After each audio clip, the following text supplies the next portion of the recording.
मैं बताने वाला हूँ ECS T10 जर्मनी का जो मैच नंबर 11वां है ना भाई, उसके बारे में यहाँ पे बताने वाला हूँ।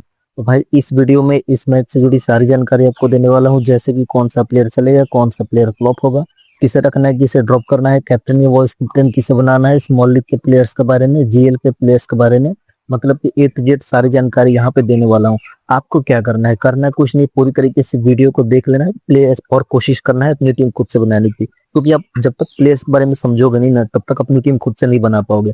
और भाई देखो भाई, अगर रेगुलर तरीके से विन करना है ना फैंटेसी क्रिकेट में, तो आपको अपनी टीम खुद से बनाना सीखना ही पड़ेगा। उसके अलावा क्या कर सकते हो, मान लो अपनी टीम नहीं बना पा रहे हो, आपको चाहिए कि बनी बनाई टीम मिल जाए, तो क्या कर सकते हो। देखो भाई, फाइनल टीम अपने टेलीग्राम के चैनल पे देता हूँ, जिस टेलीग्राम चैनल का लिंक मैंने डिस्क्रिप्शन बॉक्स में दिया हुआ है, तो लिंक पर जस्ट टैप करना है। उसके अलावा टेलीग्राम चैनल से ज्वाइन हो जाओगे। उसके अलावा क्या करना है, कमेंट बॉक्स में मैंने एक पिन कमेंट किया हुआ है, तो वहां से भी जाकर टेलीग्राम चैनल ज्वाइन कर सकते हो। उसके अलावा भाई रिक्वेस्ट है भाई, प्लीज भाई एक लाइक जरूर कर देना, और प्लीज भाई चैनल को भी अपने सब्सक्राइब कर देना है। तो चलो अब मैच को ऊपर आते हैं। देखो ये मैच नंबर 11वां है इस टूर्नामेंट का। SKB और DB के बीच में ये मैच होने वाला है। अगर यहाँ के वेन्यू की बात की जाए तो बस सेम वेन्यू यहाँ पे स्पोर्ट्स क्लब क्रिकफील्ड में मैच होने वाला है। तो लगभग यहाँ की एवरेज स्कोर ना, मतलब बैटिंग फ्रेंडली टोटली विकेट रहने वाली है। एवरेज स्कोर लास्ट के 5 मैचों में 150 का है। मतलब कि लास्ट के 5 मैचों का स्टेट इसलिए बता रहा हूँ आपको लिए, क्योंकि पुराने मैचेस से कोई मतलब है नहीं, वो पुराने स्टेट्स होते हैं, उनसे ज्यादा कुछ पड़ता है नहीं। लास्ट के 5 मैचों में 150 का एवरेज स्कोर है, लगभग इसके इसके ही आसपास रहने वाला है। और टोटल विकेट्स लास्ट के 5 मैचों में कितने गिरे हैं, 56, जिसमें से कि पेसर्स को सिर्फ यहाँ पे 43 विकेट्स मिले हैं और स्पिनर को 13 विकेट मिले हैं यहाँ पे। तो आपने क्या करना है, T10 के मैच है ना भाई, तो T10 के मैच में क्या होता है, टॉप ऑर्डर का बल्लेबाजी इंपॉर्टेंट रहते हैं, उसके अलावा ऑलराउंडर्स हमारे लिए इंपॉर्टेंट रहेंगे। उसके अलावा क्या करना है हमने, ऑलराउंडर्स के अलावा जो हमारी टीम से जो बॉलर डेथ ओवर पे बॉलिंग कराएंगे ना, वो हमारे लिए काफी ज्यादा इंपॉर्टेंट रहने वाले हैं। तो इस चीज को देखते हुए हम टीम बनाएंगे। और देखो भाई, इस वीडियो में आपको टीम नहीं बना पाऊंगा, क्योंकि देखो लाइनअप अभी आई नहीं, और ये जो प्लेयर्स है ये इनका पहला मैच है इस टूर्नामेंट का, तो ये प्लेयर पहले मैच खेले भी नहीं है, तो पता है नहीं भाई कौन से प्लेयर खेलेंगे कौन से प्लेयर नहीं खेलेंगे, फिर टाइम वेस्ट करने से कोई फायदा है नहीं, इसलिए टीम नहीं बताऊंगा। हाँ, एक एक प्लेयर के बारे में आपको 1 by 1 अच्छे से जानकारी देता हूँ, स्टैट्स उनको बता देता हूँ, ताकि आप खुद से टीम बना पाओगे। तो चलो अब आते हैं मैच के ऊपर। सबसे पहले हम आएंगे विकेट कीपिंग सेक्शन में। विकेट कीपिंग सेक्शन में सबसे पहले यहाँ पे आता है मुताहिदी। अगर मुताहिदी की बात करूँ ना भाई, पहली बात की जो मुताहिदी है ना भाई, ओपन आता है बैटिंग करने के लिए, राइट हैंड बल्लेबाज है। उसके अलावा रिसेंटली फॉर्म भी ठीक है, लास्ट को 5 मैचों में इसका 2 अच्छी इनिंग आई, एक 29 रन की पारी, 79 रन की पारी। ओवरऑल अगर मैं इसके स्टैट्स की बात करूँ तो इसने किया क्या है, देखो भाई इसने 77 मैचेस खेला हुआ है, जिसमें से कि भाई यहाँ पे 2178 रन इसने स्कोर किया हुआ है, और 33 की अच्छी खासी एवरेज के साथ इसने स्कोर किया हुआ है। तो काफी ज्यादा इंपॉर्टेंट प्लेयर रहेगा। GL की टीम में आप इसे कैप्टन वाइस कैप्टन बनाना, स्मॉल लीग की टीम में एज अ प्लेयर लेके चलना। फिर यहाँ पे महेंद्रन आते हैं। अगर मैं यहाँ पे महेंद्रन की बात करूँ ना भाई, तो ये ऐसा प्लेयर है, आप सोचोगे इसका सिलेक्शन परसेंटेज ज्यादा है, पर है नहीं किसी काम का। देखो भाई, मिडिल ऑर्डर में आएगा बैटिंग करने के लिए, मतलब कि तीसरी या चौथे नंबर पर आएगा बल्लेबाजी करने के लिए, तो वहां पे इसकी बैटिंग मिलेगी नहीं, बैटिंग से काफी कम उम्मीद है। देखो इसने 21 मैचेस खेला हुआ है, जिसमें से कि 128 रन मात्र स्कोर किया है 7 की एवरेज से, बट इसने 14 मैचेस में बॉलिंग करी है और 11 विकेट चटकाया हुआ है 14 मैचों में, और यहाँ पे 20 ओवर की ओवरऑल बॉलिंग करी है 14 मैचेस में। तो इसलिए आप बैटिंग से ज्यादा बॉलिंग पे भरोसा कर सकते हो, लेकिन आपको ज्यादा पॉइंट देगा नहीं, इसलिए अपनी टीम में लेना नहीं आपने, कि उतना ज्यादा ये प्लेयर इंपॉर्टेंट नहीं रहने वाला है। उसके अलावा भाई आपने बी दास को नहीं ट्राई करना है, बैटिंग ऑर्डर काफी नीचे रहता है। फिर आते हैं इंद्रन। अब देखो यहाँ पे इंद्रन का सिलेक्शन परसेंटेज देख सकते हो, मात्र यहाँ पे 7% लोगों ने लिया, और ओपन आता है बैटिंग करने के लिए। ये प्लेयर आपके लिए GL की टीम में काफी ज्यादा इंपॉर्टेंट प्लेयर रहने वाला है, क्योंकि भाई देखो इसने 26 मैचेस खेला हुआ है, इसमें से कि भाई ने 376 रन स्कोर किया हुआ और 17 की एवरेज है। तो जो मेगा GL हम खेलते हैं ना भाई, इस टाइप के प्लेयर विन करा कर जाते हैं, तो इस प्लेयर को GL की टीम में ट्राई करके चल सकते हो। उसके अलावा यहाँ पे के चौधरी का बैटिंग ऑर्डर नीचे रहता है, हैरत का भी बैटिंग ऑर्डर नीचे रहता है, इसलिए भाई इनको लेने से अपनी टीम में कोई फायदा है नहीं, उतने ज्यादा इनमें से कोई भी इंपॉर्टेंट नहीं रहने वाला है। फिर यहाँ पे बैटिंग सेक्शन में देखो, बैटिंग सेक्शन में सबसे पहले एस राठौर आते हैं। अगर मैं यहाँ पे राठौर की बात करूँ तो भाई इंपॉर्टेंट प्लेयर रहने वाले हैं, टॉप ऑर्डर का बल्लेबाज है, कभी भी बड़ी इनिंग खेल कर जा सकता है, 1 डाउन आएगा बैटिंग करने के लिए। इसने अभी तक 10 मैचेस खेला हुआ है, जिसमें से कि 205 रन इसने स्कोर किया हुआ है, और 34 की अच्छी खासी एवरेज के साथ स्कोर किया हुआ है। काफी ज्यादा इंपॉर्टेंट प्लेयर रहने वाला है। फिर मंजूर आते हैं। देखो मिडिल ऑर्डर में आएगा बैटिंग करने के लिए, उतनी बैटिंग आएगी नहीं, चौथे या 5वें नंबर पर आएगा, तो उतना ज्यादा हमारे लिए इंपॉर्टेंट नहीं रहेगा, तो इसको नहीं लेना है अपनी टीम में। उदित मेहता आते हैं। अब देखो उदित मेहता की अगर बात करूँ तो भाई 1 डाउन आएगा प्लेयर बैटिंग करने के लिए। लास्ट के 5 मैचों में 30 इसकी जो 3 है ना हाफ सेंचुरी है, इसका स्टेट्स देखो, आप बता रहा हूँ आपको। 12 मैचेस इसने खेला हुआ है, जिसमें से कि 345 रन इसने स्कोर किया हुआ है, और भाई 43 की अच्छी खासी एवरेज है, तो इंपॉर्टेंट प्लेयर रहेगा। इस प्लेयर को भी जीएल की टीम आप कैप्टन या वाइस कैप्टन ट्राई करके चल सकते हो। तो यहाँ पर रविंद्रन आते हैं। अगर मैं रविंद्रन की बात करूँ ना भाई, इसका सिलेक्शन पर 45% है। अगर फर्स्ट इनिंग में इसकी आती है बैटिंग तो रखना अपनी टीम में, अदरवाइज इस प्लेयर को ड्रॉप करके चल सकते हो, क्योंकि फर्स्ट इनिंग में अगर बैटिंग आएगी तो तीसरे नंबर पर मान लो आता है बल्लेबाजी करने के लिए, तो फर्स्ट इनिंग में बैटिंग आएगी तो इसकी बैटिंग आने के चांसेस है, नहीं तो इसकी बैटिंग नहीं आएगी। फिर यहाँ पे वसीकरण आते हैं। अगर मैं वसीकरण की बात करूँ तो मिडिल ऑर्डर में आएगा बैटिंग करने के लिए। अगर मैं इसके स्टैट्स आपको बता दूं कि 67 मैचेस इसने खेला हुआ है और इसने 1487 रन स्कोर किया, 29 की एवरेज है, प्लस इसने 17 मैचों में बॉलिंग भी करी है, भले ही उतना विकेट नहीं मिला पर बॉलिंग करी है, और 28 ओवर की टोटल इसने बॉलिंग करी है। वही बिल्कुल भी आप बॉलिंग से भरोसा मत करना, क्योंकि कहाँ 67 मैचेस में मात्र 17 मैचों में बॉलिंग मिली है इसे। बट क्या है कि पुराना प्लेयर है, अच्छी खासी एवरेज है, तो अगर फर्स्ट इनिंग में बैटिंग आती है तो ट्राई कर सकते हो, अदरवाइज इस प्लेयर को अपने नहीं ट्राई करना है। उसके अलावा एच सिंह, जे मान, और यहाँ पे इसको इन तीनों में से किसी को भी आपने ट्राई नहीं करना है, क्योंकि एक तो भाई पहली बात बता दूं कि इनका मुझे रिकॉर्ड भी नहीं मिला है, और ये उतने अच्छे प्लेयर भी, सिर्फ बैटिंग ऑर्डर मुझे मिल पाया, इनका ओवरऑल स्टेट्स नहीं मिल पाया है, तो बैटिंग ऑर्डर इनका नीचे रहता है। और मान लो एक तो भाई खेलेंगे नहीं और खेलते भी है तो मैं आपको बता दूंगा टेलीग्राम के चैनल पर, कहीं से ना कहीं से ढूंढ के ला दूंगा। अभी क्या है कि पता नहीं है ना कि भाई खेलेगा कि नहीं खेलेगा, तो फालतू में इनके पीछे टाइम वेस्ट ज्यादा हो जाएगा, तो इसलिए मैं इनके स्टेट्स मैंने नहीं ढूंढे अभी तक।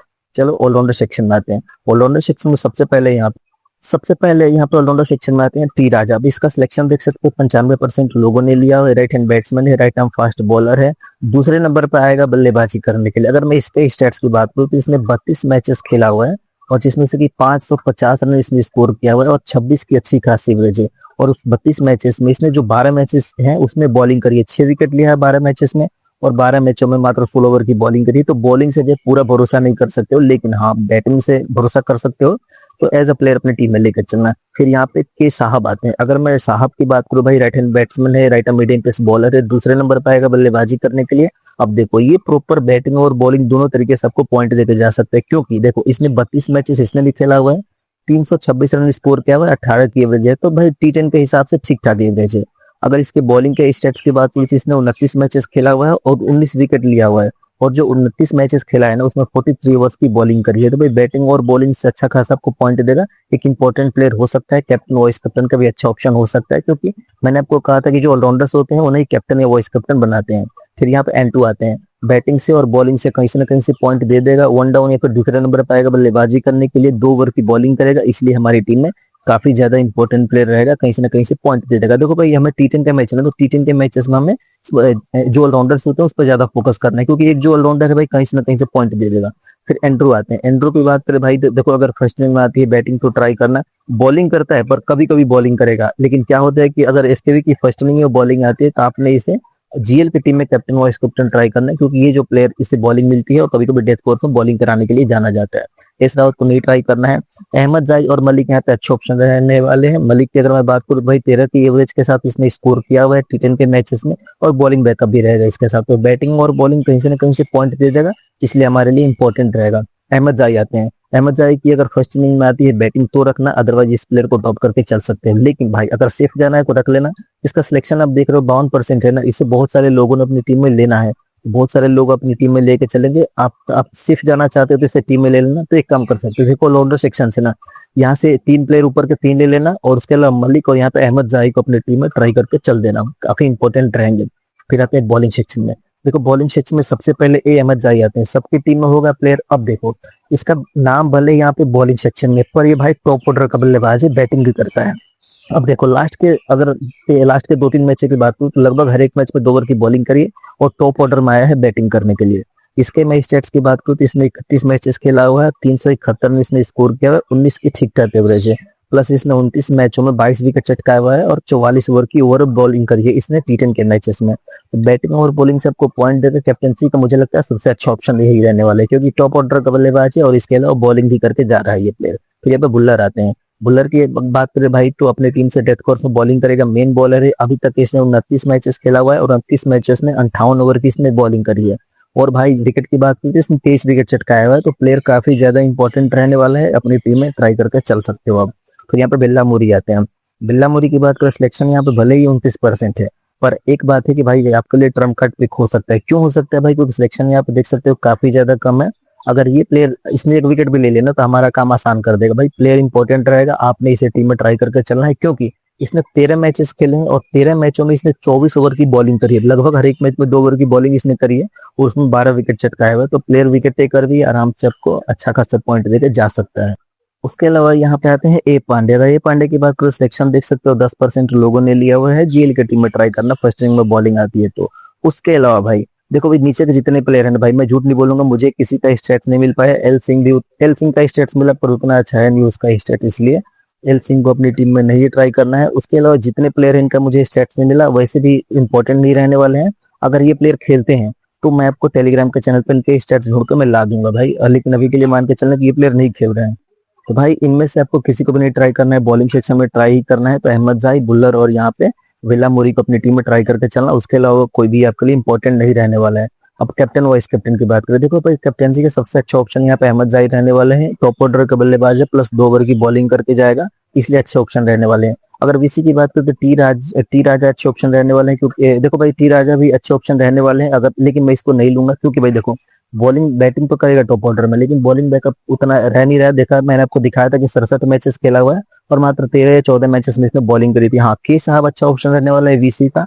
एक काम कर सकते हो, के साहब बैटिंग भी करेगा और बॉलिंग भी करेगा, तो यहाँ से अहमद जाई को कैप्टन बनना है, के साहब को वीसी बनाना, या फिर आप इंटरचेंज भी कर सकते हो, के साहब को कैप्टन बना के यहाँ पे अहमद जाई को वीसी बना के चल सकते हैं।